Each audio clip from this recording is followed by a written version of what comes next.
ស្ដីបងប្អូនទាំងអស់គ្នាជួបគ្នាជាមួយវីដេអូថ្មីណាថ្ងៃនេះយើងមកបើកប្រអប់ជាមួយនឹង Honor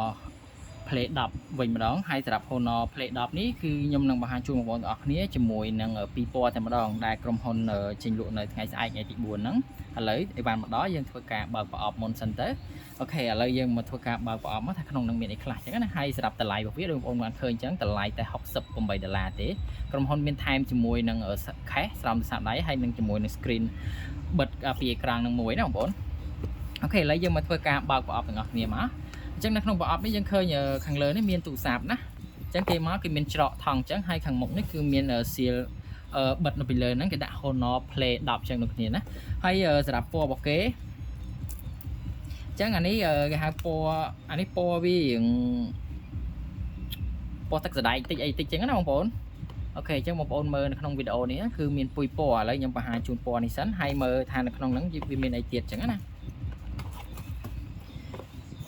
អានេះ iMe អូខេបងប្អូនអញ្ចឹងនៅខាងក្នុងប្រអប់ហ្នឹងអត់មានអីទេមានតែឆ្នាំងសាកហើយនឹងសភៅអានេះសភៅណែនាំហើយនឹងស្រោមអូមានស្រោមតែបងប្អូននេះមានស្រោមថ្លាមួយស្រោមរបស់គេកែមទៀតអែម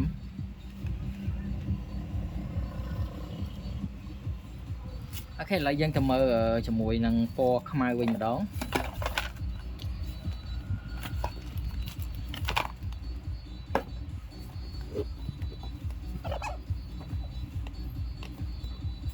អញ្ចឹងអីវ៉ាន់ក្នុងប្រអប់វាមិនខុសគ្នាបងប្អូនវាដូចតែគ្នាប៉ុន្តែខ្ញុំចង់បង្ហាញពណ៌ឲ្យបងប្អូនទាំងអស់គ្នាមើលអញ្ចឹងនិយាយរៀងតឹងម្ល៉េះ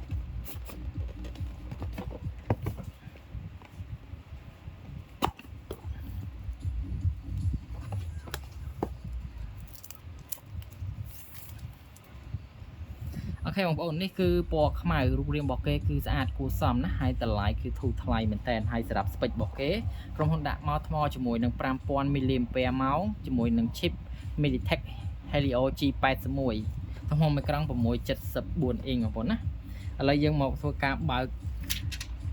អេក្រង់មកវាមើលទាំងអស់គ្នាអូខេបងប្អូនឃើញទេរូបរាងរបស់គេគឺ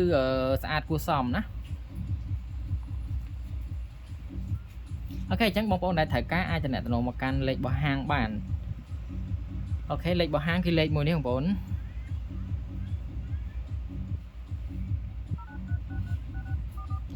បងប្អូនដែលត្រូវការអាចតំណែងមកកាន់លេខរបស់ហាងបាន Telegram ក៏បាននឹងដែរហើយសម្រាប់ Facebook បងប្អូនដែលតំណែងមកកាន់ Facebook មួយនេះវិញ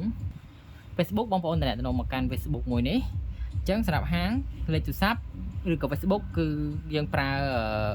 ដែលបង្ហាញជូនបងប្អូនទាំងអស់គ្នាហ្នឹងណាបងប្អូនអាចតាក់ទងមក Telegram ក៏បានដែរហើយហាងក៏នៅមាន promotion ឲ្យបងប្អូនទាំងអស់គ្នាដែលនៅខេត្តដូចគ្នាណាPay លុយមកមុនគឺខាងហាង free ដឹកជូនបងប្អូនទាំងអស់គ្នាតែបើបងប្អូនចង់បានអីវ៉ាន់ COD អីវ៉ាន់ទៅដល់បានទូទាត់លុយជាមួយនឹងអីវ៉ាន់ថ្មីយើងក៏នៅតែអាចដាក់ឲ្យបងប្អូនទាំងអស់គ្នាបានដែរប៉ុន្តែអាហ្នឹងសម្រាប់ព័ត៌មានលម្អិតបងប្អូនអាចឆាតមកកាន់ Facebook របស់ហាងមកបងប្អូនចង់ឲ្យពួកខ្ញុំបើកប្រអប់តឡើងកម្មវិធីឲ្យបងប្អូនឲ្យអស់ក៏បានបងប្អូនយកទៅតឡើងក៏បានដែរអូខេអញ្ចឹងសម្រាប់ព័ត៌មានលម្អិតបងប្អូនអាចឆាតមកកាន់ហាងបានអញ្ចឹងវីដេអូនេះមានប៉ុណ្្នឹងឯង